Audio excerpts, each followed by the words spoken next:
तो जैसा कि लास्ट एपिसोड में हमने देखा था कि जुयांग ने डीमन डेटी के साथ जबरदस्त बैटल करके उसे हरा दिया, मगर इस चक्कर में उसका दोस्त पाइथन न्यू 7 काफी ज्यादा घायल हो चुका था। तो जुयांग हुआंग विलेज में स्पिरिचुअल हब परचेस करने के लिए पहुंच गया। इसी दरमियान लॉर्ड जाओ और जू लिंगफू ने उसे कैप्चर करने की कोशिश की। ये दोनों बंदे काफी ज्यादा पावरफुल थे, तो उन्होंने अपने हेवनली प्रेशर का इस्तेमाल करते हुए जुयांग को पूरी तरह से सप्रेस कर दिया। अब आगे तो इस एपिसोड की शुरुआत उसी सीन से होती है जहाँ पर जुयांग लॉर्ड जाओ और जू लिंगफू के हाथों बुरी तरह से सप्रेस हो रहा था। जू लिंगफू लॉर्ड जाओ को बता देता है कि जुयांग को मैं अपने साथ ले जा रहा हूँ और अगर वो मेरे साथ नहीं आ पाया तो फिर मैं उसे खत्म कर दूंगा। अगर ये मेरा नहीं हुआ तो फिर इसे जीने का कोई अधिकार नहीं। वेल ये सारी बातें सुनकर जुयांग को भी टेंशन आ रहा था और उतने में जुयांग को गोल्डन बेल की आवाज आई। उसमें मौजूद एल्डर कह रहे थे कि दोनों तो इतने पावरफुल भी नहीं, मगर फिर भी देखो तो इनमें घमंड कूट कर भरा पड़ा है। जो सुनते साथ ही जुयांग एकदम एक्साइटेड होकर गोल्डन बेल से पूछने लगा कि सीनियर क्या आप इन दोनों खड़ूस बुड्ढों को मार सकते हो। वेल जुयांग ने उन्हें बुड्ढा बोला था, ये बात उन दोनों ने भी सुन ली। वहीं पर सीनियर जुयांग से कहते, बच्चे कहीं तुम मेरे साथ मजाक तो नहीं कर रहे? देखो यार मैं पहले से ही काफी ज्यादा घायल हूँ, इनफैक्ट मैं खुद को ही बचा नहीं सकता, तो भला इन दोनों बुड्ढों को कैसे खत्म कर पाऊंगा।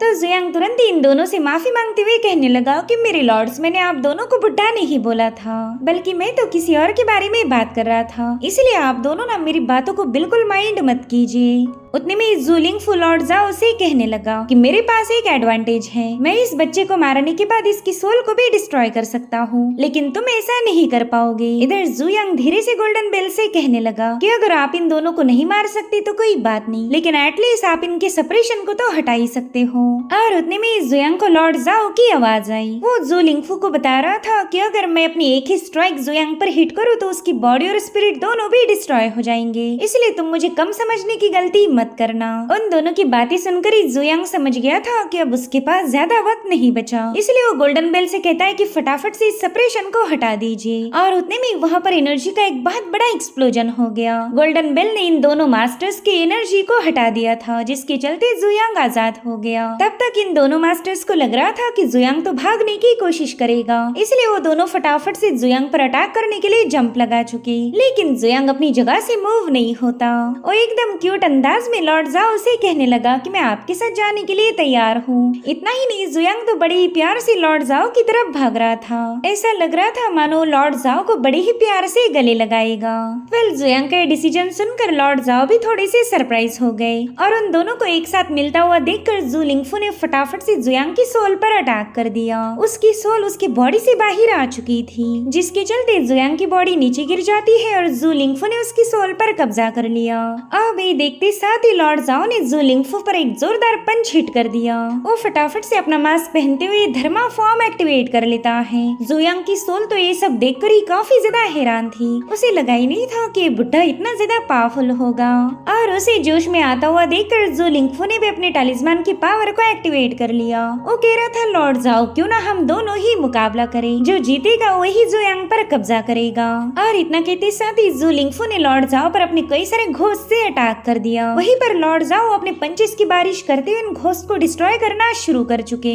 उनकी गोल्डन यांग पावर वाकई काफी ज्यादा अमेजिंग थी, लेकिन जू लिंगफू भी किसी से कम नहीं। उसने फटाफट से अपने डिमोनिक हैंड्स का इस्तेमाल करते हुए लॉर्ड जाओ को जकड़ लिया और अब जू लिंगफू की इवल स्पिरिट लॉर्ड जाओ को खत्म करने के लिए वहाँ पर पहुंच चुके थे, लेकिन लॉर्ड जाओ ने अपनी एनर्जी को रिलीज करते हुए वहाँ पर एक जोरदार धमाका कर दिया, जिसमें वो सारे स्पिरिट्स वैनिश हो जाते हैं। इसी दरमियान लॉर्ड जाओ ने जू लिंगफू पर एक जोरदार अटैक करने की भी कोशिश की, मगर जू लिंगफू समय रहते साइड में हट जाता है। उस बंदे ने अपने इवल टैलिस्मान का इस्तेमाल करते हुए वहाँ पर इन घोस्ट आर्मी को समन किया था, जिसे लॉर्ड जाओ एक बैरियर के जरिए रोकने लगे। वेल इन दोनों का ये क्लैश इतना ज्यादा भयानक था कि उनकी ऑरा से वहाँ का पूरा इलाका शेक होने लगा। इस टाउन का नया डेटी तो डर के मारे ही छुप जाता है। उसे डर था कि कहीं आज उसका ड्यूटी का पहला दिन उसका आखिरी दिन न बन जाए। इधर जुयांग की स्पिरिट उसकी बॉडी में वापस आ चुकी थी। उसने देखा कि दोनों बंदे काफी बुरी तरह से लड़ रहे हैं। जुयांग कह रहा था कि मैंने पहले भी जाओ फैमिली की 2 सर्वेंट का मुकाबला किया है, लेकिन उनकी टेक्निक तो लॉर्ड जाओ के मुकाबले काफी ज्यादा डिफरेंट थी। ऐसा लगता है कि जाओ फैमिली अपने सर्वेंट को स्पेशल सीक्रेट आर्ट शेयर नहीं करती। जाओ फैमिली के पास तो एक पूरी तरह से डिफरेंट कल्टीवेशन सिस्टम है। जिसके बाद जुयांग बड़े ही क्यूट अंदाज में वहाँ से भाग निकला। वो इन बुड्ढों की फाइट में इन्वॉल्व नहीं होना चाहता था। वहीं पर लॉर्ड जाओ और जू लिंगफू ने एक दूसरे पर एक जोरदार पंच हिट कर दिया। वेल, ये मुकाबला इन दोनों के लिए काफी ज्यादा इम्पोर्टेंट था, क्योंकि इसका विनर ही जुयांग को अपने साथ ले जाएगा। और इसी फाइट के दौरान लॉर्ड जाओ दिल ही दिल में सोचने लगा कि ये जू लिंगफू काफी ज्यादा पावरफुल है। अगर मैं अपनी सारी एबिलिटीज का भी इस्तेमाल करूँ तो भी मेरे जीतने के चांसेस मुझे कम लग रहे। वहीं पर जू लिंगफू भी इसी बारे में सोच रहा था कि बुढ़ा तो काफी ज्यादा सॉलिड निकला, मैं इसे मार तो दूंगा, लेकिन ऐसा करने के चक्कर में मेरी गोल्डन बॉडी भी पूरी तरह से डिस्ट्रॉय हो जाएगी। इस फाइट में वैसे भी मैं मारा जाऊंगा, तो फिर इस फाइट को जारी रखने का क्या फायदा। इसमें तो बस एक ही पर्सन का फायदा हो सकता है, और वो है वो शरारती बच्चा जुयांग। इसलिए दोनों भी एट द सेम टाइम पीछे हट गए। जू लिंगफू हंसते हुए लॉर्ड जाओ से कह रहा था कि आप तो काफी ज्यादा भोले हो, जो कि उस बच्चे की बातों में आ गए। उसने आपको बताया कि वो आपके साथ आना चाहता है, और आपने तुरंत ही मेरा मुकाबला करना शुरू कर दिया। लेकिन असल बात तो ये है कि वो बस हम दोनों को आपस में लड़वाना चाहता था। दोनों काफी रिलैक्स होकर बातें कर रहे थे, क्योंकि इन्हें ऐसा लगा कि जुयांग की सोल तो उसकी बॉडी से बाहर है। मगर फिर इन्होंने देखा कि जुयांग तो ऑलरेडी वहाँ से गायब हो गया। और अब ये सीन यहीं पर कट होकर हम जुयांग को देख पाते हैं, जो कि न्यू 7 के लिए ढेर सारे हर्ब्स लेकर वहाँ से भाग रहा था। उसे कुछ भी करके इन दोनों बुड्ढों की कवरेज एरिया से बाहर जाना है, लेकिन ऐसा नहीं हो पाता, क्योंकि लॉर्ड जाओ ने वहाँ पर अपनी जबरदस्त अंदाज में एंट्री ली थी। जुयांग को तो ये समझ नहीं आ रहा था कि बुड्ढा इतनी जल्दी यहाँ पर कैसे पहुंच गया। इधर लॉर्ड जाओ ने पूरे टाउन में तबाही मचाते हुए जुयांग को कैप्चर करने की कोशिश की। वो उसे गालियां देते हुए कह रहा था कि तेरे जैसा मामूली बंदा एक मास्टर को भगा रहा है, बस एक बार तो मेरे हाथ लग जाए, फिर तो मैं तुझे काफी भयानक मौत दूंगा। इसी दरमियान लॉर्ड जाओ ने जुयांग पर कई सारे अटैक किए थे, जिसमें सिटी के कॉमन लोग घायल होने लगे, जो देखते साथ ही जुयांग टाउन के लोगों को बताने लगा कि जल्दी से रास्ते से हट जाओ। मगर तब तक उन दोनों ने मिलकर जुयांग का रास्ता ब्लॉक कर दिया। जू लिंगफू से कह रहा था कि बच्चे, क्या तुझे वाकई ऐसा लगा था कि तू इतनी आसानी से हमें उल्लू बना पाएगा? ना ना, हम तो तेरी फालतू ट्रिक में नहीं आने वाले। आज तो मैं तेरी सोल को भी शैटर कर दूंगा। और इतना कहते साथ ही जू लिंगफू ने अपने डीमन सबड्यूइंग इन फायर को एक्टिवेट कर लिया, और अब ये दोनों भी अपनी अमेजिंग पावर के साथ जुयांग पर स्ट्राइक हिट करने के लिए आगे बढ़ते हैं। जुयांग को तो सैंडविच जैसा फील हो रहा था। इसी दरमियान लॉर्ड जाओ ने हेवन फ्लैटनिंग सील को एक्टिवेट कर लिया। जुयांग अच्छे से जानता था कि अगर ये दोनों अटैक उस पर हिट हो गए तो उसकी चटनी बन जाएगी, इसलिए वो फटाफट से गोल्डन बेल को समन कर लेता है, जिसके चलते इन दोनों के हमले सीधे उस बेल पर हिट हो गए। और वो गोल्डन बेल इतनी ज्यादा भयानक थी कि उसने अपनी एनर्जी का जोरदार धमाका करते हुए इन दोनों को पीछे की तरफ घसीट दिया। ये दोनों बुरी तरह से घायल होकर काफी दूर जाकर पटक गए थे। वहीं पर जुयांग भी नीचे गिर गया। जुयांग अब फटाफट से जाकर अपनी गोल्डन बेल को संभालने लगता है। उस बेल के अंदर जो सीनियर की स्पिरिट थी वो बुरी तरह से डैमेज हो गई। जुयांग उन्हें बस चीयर अप करना चाहता था, इसलिए वो कहता है कि सीनियर, आपका मुंह इतना चपटा कैसे हो गया? तो सीनियर उसे बताते हैं कि बच्चे, इस बार तो मैं काफी ज्यादा घायल हो गया। तुझे बचाने के लिए मेरे पास जितनी भी पावर थी वो सारी मैंने दांव पर लगा दी। अब तो मैं पूरी तरह से एग्जॉस्ट हो चुका हूँ, इसलिए अब तो अकेले ही इन बंदों से निपट लेना। मैं तो जा रहा हूँ सोने के लिए। और फिर वो सीनियर जुयांग की बॉडी से स्टिक होकर खराटे मारने लगे, और उतने में जुयांग की नजर पड़ी लॉर्ड जाओ पर। उसकी धर्मा बॉडी ने अपना एक हाथ खो दिया था। लॉर्ड जाओ सोच रहा था कि इस बंदे के पास तो काफी पावरफुल मैजिकल ट्रेजर है जो कि इसे प्रोटेक्ट कर रहा। मैंने केयरफुल रहकर इस बंदे पर अटैक करना चाहिए था। ये ट्रेजर तो वाकई अमेजिंग होगा। इसने मेरी और सिटी गॉड जू लिंगफू की फुल स्ट्राइक को आराम से झेल लिया। मगर अब इस ट्रेजर की पावर पूरी तरह से एग्जॉस्ट हो गई। ये तो अब इस बच्चे को बचा नहीं सकता। और लॉर्ड जाओ के लिए यही एक प्लस पॉइंट था, इसलिए वो फटाफट से अपने हाथ को दोबारा से जनरेट कर लेता है।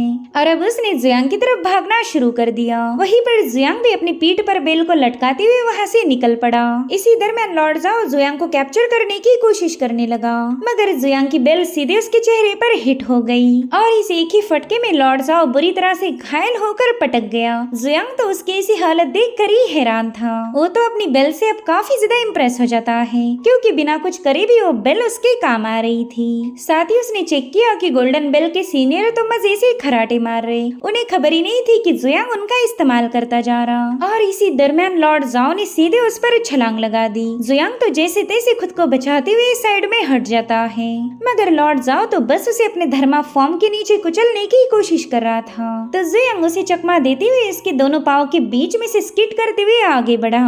वेल एल्डर जाओ को तो इसकी बिल्कुल भी उम्मीद नहीं थी और फिर उसने अपनी बेल को ग्रैब करते हुए सीधे एल्डर जाओ पर जोरदार हमला कर दिया, जिससे वो बंदा पीछे की तरफ पुश हो जाता है। उसे तो यकीन ही नहीं होता कि इस बेल की पावर एग्जॉस्ट होने के बावजूद भी जुयांग इसका इस्तेमाल कर पा रहा। इनफैक्ट इस अटैक के चलते लॉर्ड जाओ के धर्मा फॉर्म पर कई सारे क्रैक्स पड़ गए और ये देखकर ही जुयांग के चेहरे पर स्माइल आ जाती है। उसे अब कॉन्फिडेंस आ चुका था कि वो गोल्डन बेल के जरिए लॉर्ड जाओ को हरा सकता है, इसलिए वो फटाफट से अपनी गोल्डन बेल लेकर उस पर अटैक करने की कोशिश करने लगा। और वहीं पर लॉर्ड जाओ उसके हर एक अटैक को डॉज करते हुए पीछे हट रहे थे। इसी दरमियान जुयांग उससे कह रहा था कि बुड्ढे, अगर तुझ में जरा भी हिम्मत है तो मेरे पास आकर बात कर। और इतना कहते साथ ही जुयांग ने उस पर अपनी बेल से फटका लगा दिया, लेकिन लॉर्ड जाओ अपने दोनों हाथों को एज ए शील्ड इस्तेमाल करते हुए जुयांग पर एक जोरदार लात जड़ देता है, जिससे जुयांग पीछे की तरफ घसीट चुका था। वेल लॉर्ड जाओ इतना तो समझ गया था कि गोल्डन बेल जब तक जुयांग के पास है तब तक वो इस बच्चे से आसानी से निपट नहीं पाएगा, मगर अभी तक उस बुड्ढे ने हार नहीं मानी थी और अब उसने एक बार फिर से जुयांग पर हमला कर दिया, जिसे जुयांग अपनी बेल की मदद से काउंटर कर रहा था। लेकिन लॉर्ड जाओ ने जुयांग और उसकी बेल को एक ही फटके में हवा में उछाल दिया। हालांकि जुयांग दोबारा से वहां पर पहुंच चुका था। वो तो बस अब अपनी गोल्डन बेल के नीचे इस लॉर्ड जाओ को स्मैश करना चाहता है और उसके हमले वाकई काफी ज्यादा फनी थे। वो गोल गोल घूमते हुए लॉर्ड जाओ को फटके लगाने की कोशिश कर रहा था और उसकी ये हरकतें देखकर लॉर्ड जाओ को ही चक्कर आने लगे। लॉर्ड जाओ सोचता है कि पता नहीं ये बंदा इतनी चालाकी कहाँ से सीखा होगा और फिर जुयांग ने अपनी बेल सीधे उसकी तरफ थ्रो कर दी, मगर लॉर्ड जाओ अपने दोनों हाथों की मदद से उस बेल के अटैक को डॉज कर लेता है। मगर लॉर्ड जाओ कुछ समझ पाई इससे पहले जुयांग अपनी गोल्डन बेल लेकर उसके पास पहुंच चुका था और अब जुयांग ने हवा में छलांग लगाते हुए सीधे अपनी गोल्डन बेल को उस बुड्ढे पर दे मारा। मगर लॉर्ड जाओ तो अपने दोनों हाथों से उस बेल को होल्ड कर लेते हैं। उसे उम्मीद थी कि जुयांग अब पीछे हटेगा, लेकिन ऐसा नहीं होता। जुयांग ने तो बस उस पर मुसलसल अपने बेल से हमले करना शुरू कर दिए। जुयांग ने उस बुड्ढे को इतनी बुरी तरह से सप्रेस कर दिया था कि जमीन में काफी गहरा गड्ढा बन गया। वेल इस तरह से एक से तो जुयांग ने निपट लिया है। वो अच्छे से जानता था कि लॉर्ड जाओ जल्दी से बाहर नहीं आने वाला, मगर तब तक उसके दूसरे अपोनेंट जू लिंगफू को भी होश आ गया। जुयांग दिल ही दिल में सोचता है कि मैंने कुछ भी करके इस बंदे को भी घायल करना चाहिए, मैं इसे रिकवर होने का चांस नहीं दे सकता। इधर जू लिंगफू को कोई आइडिया नहीं थी कि लॉर्ड जाओ की कैसी चटनी बन गई। वो तो अपने ही टशन में कह रहा था कि मैं नेदरवर्ल्ड का सिटी लॉर्ड हूँ, भला एक मामूली सा बंदा मुझे चकमा कैसे दे सकता। आज तो मैं उस कमीने बच्चे का खून पी के रहूंगा। लेकिन उतने में जुयांग अपनी गोल्डन बेल लेकर उसके मुंह पर एक जोरदार फटका लगा देता है। जुयांग उससे कह रहा था कि मेरा खून पीने के लिए तेरा मुंह तो सही सलामत रहना चाहिए। इधर लॉर्ड जाओ जैसे तैसे उसको ऐसे बाहर आ गया, मगर बाहर आते साथ ही जू लिंगफू सीधे उस पर हिट हो जाता है। सो इस तरह से अकेले जुयांग ने इन दोनों बंदों की हालत खस्ता कर दी, और वो भी एक ऐसे ट्रेजर के साथ जिसकी तो पावर भी एक्टिवेट नहीं थी। मगर जुयांग को अगर यहाँ से निकलना है तो इन दोनों को और ज्यादा घायल करने की जरूरत थी, इसलिए वो अपनी बेल लेकर फुल स्पीड के साथ इनकी तरफ आगे बढ़ रहा था। तभी लॉर्ड जाओ जू लिंगफू से कहने लगा कि अगर हम दोनों इस बंदे के हाथों मरना नहीं चाहते तो हम दोनों को अपनी फोर्सेस को ज्वाइन करना होगा, वरना ये बच्चा तो हमें अपनी बेल के नीचे कुचल कर ही मार देगा। जो सुनकर जू लिंगफू भी उठते हुए कहने लगा कि हाँ बिल्कुल, अगर हमने फोर्सेस ज्वाइन नहीं की तो इस सिटी में जलील हो जाएंगे। ये अकेला बच्चा हमारी चटनी बनाकर यहाँ से भाग निकलेगा। सो इस तरह से इन दोनों बंदों ने फटाफट से अपने पावर्स को एक्टिवेट कर लिया, और अब इन दोनों को फॉर्म में आता हुआ देखकर जुयांग भी ब्रेक लगा लेता है। वो जानता था कि वो एक साथ तो इन दोनों का मुकाबला नहीं कर सकता, इसलिए जुयांग ने एक बार फिर से उन्हें अपनी बातों से बहकाने की कोशिश की। वो कहता है मेरे लॉर्ड्स, इस फाइट को इतना ब्रूटल बनाने की कोई जरूरत नहीं, अभी के अभी हार और जीत का फैसला हो सकता है। आप में से कोई भी एक अपनी फुल फोर्स का इस्तेमाल करते हुए मेरे मैजिकल ट्रेजर के अटैक को ब्लॉक कर सकता है। जो भी बंदा ये कर पाएगा वो इस मुकाबले का विनर होगा और मैं उसके ही साथ जाऊंगा। वैसे मैं सोच रहा था कि तुम दोनों को मैं मुकाबला करने का मौका दूंगा। अगर तुम में से कोई एक घायल भी हुआ तो भी दूसरा मुझे कैप्चर कर सकता है, लेकिन मेरी बस एक ही शर्त है, आप दोनों एक साथ मुझ पर अटैक नहीं करोगे। इधर लॉर्ड जाओ जू लिंगफू को इशारों में बता रहा था कि सबसे पहला तुम जुयांग का मुकाबला करो। वहीं पर जुयांग भी अपने मैजिकल ट्रेजर से इन पर अटैक करने के लिए तैयार हो जाता है। वेल इन दोनों को फील हो रहा था कि जुयांग का ये वाला अटैक काफी ज्यादा भयानक होगा, मगर जुयांग तो इन पर अटैक करने की बजाय वहाँ से भाग निकला और इन दोनों में से किसी की भी इतनी हिम्मत नहीं थी कि वो जुयांग के पीछे जा पाए, क्योंकि अगर कोई बंदा उसके पीछे गया तो जुयांग उस पर फटका लगाएगा और फिर फायदा दूसरे का होगा, क्योंकि जुयांग उसके हाथ लग सकता है। लॉर्ड जाओ ज़ोलिंगफू को बता रहे थे कि इस बच्चे ने तो हमें उलझन में डाल दिया। मैंने तो कभी सोचा ही नहीं था कि इसके पास इतना भयानक मैजिकल ट्रेजर होगा। अगर नेक्स्ट टाइम मुझे इसे कैप्चर करना है तो मैं पूरी तैयारी के साथ जाऊंगा। अगर मेरे पास भी काफी पावरफुल ट्रेजर रहा तो मैं जुयांग को पकड़ सकता हूँ। जिस पर ज़ोलिंगफू कह रहा था, लॉर्ड जाओ मुझे तो ऐसा नहीं लगता। उस बंदे ने आपकी इतनी तगड़ी धुलाई की है कि आपको रिकवर होने में ही टाइम लगेगा। इनफैक्ट अब तो आप में इतनी भी पावर नहीं बची कि आप मेरे डीमन गॉड को हरा सको। अगर मैं चाहूँ तो अभी इसी वक्त आपको इस नेदर डेटी के हाथों मार सकता। जिस पर लॉर्ड जाओ कह रहा था कि मुझे अकेले समझने की गलती मत करना। अगर तुम्हारे पीछे लोग हैं तो मैं भी अकेला नहीं। मेरे बस एक ही इशारे पर यहाँ पर ढेर सारे कल्टीवेटर्स पहुँच जाएंगे जो कि तुम्हें और तुम्हारे नेदर डेटी को एक साथ निपटा सकते हैं। लेकिन मेरे ख्याल से हमने जुयांग की खातिर आपस में लड़ाइयाँ नहीं करनी चाहिए, क्योंकि इसमें उस बच्चे का ही फायदा होगा। उसने तो शुरू से ही हम दोनों को उल्लू बनाया ताकि हम आपस में लड़ाइयाँ करते रहे और जुयांग यहाँ से भाग जाए। इस बार भी उसने काफी अच्छा दाव खेला। तो बताओ, क्या तुम अभी भी मेरे साथ मुकाबला करना चाहते हो या फिर इस बैटल को यहीं पर रोक दिया जाए? जिस पर ज़ोलिंगफू कह रहा था कि आपने एकदम सही कहा। उस बच्चे ने हम दोनों को बड़ी ही चालाकी से आपस में ही लड़वा दिया। मुझे नहीं लगता कि हमने बैटल करके बेवजह एक दूसरे का नुकसान करना चाहिए। अभी सुनते साथ ही लॉर्ड जाओ फटाफट से अपने मास्क को हटा देता है, जिसके चलते उसका धर्मा फॉर्म डिसअपियर होकर वो अपने असली फॉर्म में आ चुका था। लॉर्ड जाओ ज़ोलिंगफू से कहता है कि वो मामूली सा बच्चा हम दोनों के हाथ से निकल गया। ये तो हमारे लिए बहुत बड़ी शर्म की बात है। इस खबर के फैलते साथ ही हम दोनों तो किसी को मुंह दिखाने के लायक नहीं बचने वाले, और इसलिए मैं चाहता हूँ कि वो जुयांग इस लिंगलिंग रीजन से बाहर नहीं जाना चाहिए। तो ज़ोलिंगफू भी उसकी बातों से अग्री होते हुए कहने लगा कि जुयांग काफी ज्यादा खतरनाक है, उसे जल्दी से कैप्चर करके पनिश करना होगा, और उस कमीने की वजह से हम दोनों में जो झगड़े हुए हम उसे बाद में सुलझा लेंगे।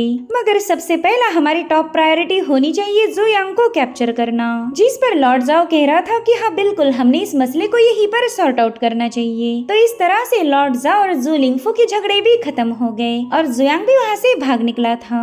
अब ये सीन यहीं पर कट होकर हमें लॉर्ड जाओ की चेम्बर दिखाई गई, जहाँ पर लॉर्ड जाओ आराम करते हुए अपनी इंजरीज को हील करने की कोशिश कर रहा था। वो यांगर नाम के बंदे को बता रहा था कि हमें जल्दी से प्रोविंस ऑफिस को खबर करनी पड़ेगी। जुयांग काफी ज्यादा खतरनाक है। मैं खुद इतना पावरफुल होने के बावजूद भी उसके हाथों घायल हो गया, मगर हम उस बच्चे को हाथ से नहीं जाने दे सकते। जाओ फैमिली के हर एक जीनियस को खबर दे दो कि उन्होंने जुयांग की तलाश शुरू कर देनी चाहिए। जुयांग भले ही कल्टीवेशन के लो लेवल पर हो, मगर फिर भी वो डीमन किंग जितना पावरफुल है।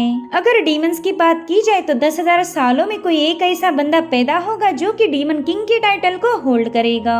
और जुयांग के साथ मुकाबला करने के बाद मुझे फील हुआ कि उसके अंदर डीमन किंग बनने की फुल पोटेंशियल है, इसलिए जुयांग किसी भी कीमत पर नेदरवर्ल्ड के हाथ नहीं लगना चाहिए। अगर ऐसा हुआ तो नेदरवर्ल्ड काफी ज्यादा पावरफुल बन जाएगा और फिर हो सकता है कि वो हम पर ही डोमिनेंस साबित करे। नहीं, हम इतनी बड़ी रिस्क तो नहीं उठा सकते। वेल, उनकी बातें सुनकर उनका बेटा यांगार भी काफी ज्यादा क्यूरियस हो गया। ओके तय फादर, अगर हमारे एंसेस्टर की बात की जाए तो काफी ज्यादा पावरफुल थे। इनफैक्ट घोस्ट हो या गॉड हो, कोई भी उनकी पावर को मैच नहीं कर पाया। उन्हें तो इस दुनिया के सबसे शक्तिशाली जीनियस में गिना जाता है। इनफैक्ट इस दुनिया में ऐसा कोई नहीं जो कि उन्हें सरपास कर सके। तो फिर मुझे एक बात समझ नहीं आ रही, इतने पावरफुल होने के बावजूद भी हमारे एंसेस्टर डीमन आर्ट्स में इतनी दिलचस्पी क्यों दिखा रहे? मेरे ख्याल से हमने उस जुयांग का पीछा छोड़ देना चाहिए। वैसे भी हमारे पास इतनी सारी पावरफुल टेक्निक है कि हमें जुयांग के नॉलेज की कोई जरूरत नहीं। जिस पर लॉर्ड जाओ कहता है, यांगार, हमारे फैमिली के कई सारे सीक्रेट हैं जो कि मैंने आज तक तुम्हें नहीं बताए, लेकिन मेरे ख्याल से अब वक्त आ चुका है कि वो सारी बातें मैं तुम्हारे साथ शेयर करूं। दरअसल 20 साल पहले हमारी जाओ फैमिली ने एक सीक्रेट मिशन में पार्टिसिपेट किया था। जाओ फैमिली ने तीनों क्लैन के एल्डर्स और हजारों नियो मास्टर्स को एक लोकेशन पर भेज दिया। दरअसल वो बाइलियो काउंटी का एक माउंटेन था जिसे माउंट दू शाओ कहा जाता है। पुराने रिकॉर्ड्स के अकॉर्डिंग ऐसा कहा जा रहा था कि वहाँ पर एक एंशिएंट ग्रोटो हेवन है। ये वही जगह थी जहाँ पर एंशिएंट ची रिफाइनर टुओयू ने कल्टीवेट किया, और इसलिए दूशाओ माउंटेन पर गए हुए सभी लोगों ने पूरे ग्रोटो हेवन को चेक किया। उन्हें पूरी उम्मीद थी कि यहाँ से उन्हें लॉर्ड टोयू की लेगेसी हासिल होगी, और और कुछ ही दिनों के अंदर उन लोगों को एक जेड स्लिप और एक मैनुअल नजर आया। साथ ही वहाँ पर एक ऐसी पेंटिंग थी जिसमें एक पावरफुल इमॉर्टल को असेंड होता हुआ दिखाया गया। तुम्हें तो पता ही होगा कि इस दुनिया में इमॉर्टल बनना कितना ज्यादा मुश्किल है। इतने सालों के बावजूद भी कोई भी बंदा असेंड नहीं हो पाया, लेकिन ऐसा माना जा रहा था कि उस जेड स्लिप के अंदर इमॉर्टल बनने का तरीका है। एंशिएंट टाइम्स में लॉर्ड टोयो ने खुद उस जेड स्लिप को लिखा था। उन्हें पता था कि जेड स्लिप के अंदर उन्हें ढेर सारी टेक्निक्स मिल सकती है जिन्हें प्रैक्टिस करने के बाद ये लोग हेवन में असेंड हो सकते थे। इसलिए हर एक बंदा उस इमॉर्टल कल्टीवेशन को हासिल करने की कोशिश करने लगा, मगर ग्रोटो हेवन से उस मैनुअल और जेड स्लिप को बाहर लाना काफी ज्यादा मुश्किल था। जैसे इन लोगों ने जेड स्लिप को हाथ लगाया, ग्रोटो हेवन के सारे ट्रैप्स एक्टिवेट हो गए। ऐसा कहा जाता कि वहाँ पर एक बहुत ही पावरफुल स्केलेटन था और उसे ये बात बिल्कुल पसंद नहीं आई कि लोग उसकी ट्रेजर पर कब्जा करें। वेल, उस ग्रुप में नियो क्लैन के भी कई सारे सिपाही थे, तो उन्होंने अपने नियो आर्ट का इस्तेमाल करते हुए उस इमॉर्टल का मुकाबला किया, लेकिन उनकी नियो आर्ट्स भी इमॉर्टल आर्ट्स के सामने फीकी पड़ गई। न जाने कितने ही सारे स्पीयर उनकी बॉडी को चीर रहे थे। उन लोगों को ऐसा फील हुआ कि ग्रोटो हेवन में आना उन लोगों की सबसे बड़ी गलती है, मगर अब वहाँ मौजूद ट्रैप्स उन्हें बाहर जाने की भी इजाजत नहीं दे रहे थे और इस तरह से उस ग्रोटो हेवन में तबाही मच गई। नियो क्लैन के सारे सिपाही वन बाय वन करते हुए मारे जाने लगे। आसमान से बहुत ही भयानक स्पीयर्स की बारिश होने लगी, जिसके चलते ग्रोटो हेवन एक बैटल ग्राउंड में बदल चुका था और फाइनली जितने भी नियो मास्टर्स वहाँ पर आए थे वो पूरी तरह से वाइप आउट हो गए। हजारों की तादाद में वो लोग मारे जा चुके थे। हमारे क्लैन के एल्डर्स भी इन हमलों में बुरी तरह से घायल हुए थे, जिसमें से एक एल्डर को तो हमने वहीं पर खो दिया। बाकी बचे हुए एल्डर जैसे तैसे उस ग्रोटो हेवन से बाहर आ गए, लेकिन वो लोग अपने साथ उस एंशिएंट स्क्रोल को भी लेकर आए थे जिस पर इमॉर्टल कल्टीवेशन की मेथड्स हैं। वेल, ये सारी बातें सुनने के बाद तो लॉर्ड जाओ का बेटा यांगार काफी ज्यादा अमेज हो गया। उसने तो इमेजिन भी नहीं किया था कि उसके फैमिली के पास इमॉर्टल कल्टीवेशन का स्क्रोल है। मगर लॉर्ड जाओ की कहानी यहाँ पर खत्म नहीं होती। वो कहने लगे कि जब वो स्क्रोल हमें मिला तब हमारे जाओ फैमिली के न जाने कितने सारे जीनियस ने उसे प्रैक्टिस करने की कोशिश की, मगर उस स्क्रोल को डिकोड करना काफी ज्यादा मुश्किल था। न जाने कितने सारे जीनियस ने अपनी पूरी जिंदगी बस उस स्क्रोल की स्टडी करने में गवा दी। 20 साल हो गए, लेकिन हम बस उस स्क्रोल का बस एक छोटा सा पोर्शन ही डिसिफर कर पाए। दरअसल उस स्क्रोल को लिखने के लिए लॉर्ड टोयो ने एंशिएंट लैंग्वेज का इस्तेमाल किया था, तो उस भाषा को समझना इस दुनिया के लिए काफी ज्यादा मुश्किल है। लॉर्ड जाओ बताते हैं कि उस पर लिखी हुई इमॉर्टल आर्ट काफी ज्यादा अमेजिंग थी। भले ही हम उसका छोटा सा पोर्शन ही समझ पाए, मगर वो एक ही आर्ट हमारी सारी टेक्निक पर भारी पड़ गई। और जहाँ तक मैं जानता हूँ स्क्रोल पर डिमोनिक आर्ट का जिक्र है और यही रीजन था कि हमारे एंसेस्टर डिमोनिक आर्ट्स को लेकर इतने ज्यादा दिलचस्प हैं। अब अगर बात जुयांग की जाए तो वो बंदा काफी ज्यादा टैलेंटेड है। मैं तो इतना पावरफुल होने के बावजूद भी आज तक डिमोनिक आर्ट्स को कल्टीवेट नहीं कर पाया, मगर वो बच्चा बड़ी आसानी के साथ डिमोनिक आर्ट्स को यूज कर सकता है। सिर्फ जुयांग ही वो बंदा होगा जो कि उस स्क्रोल की गुत्थी को सुलझा सकता है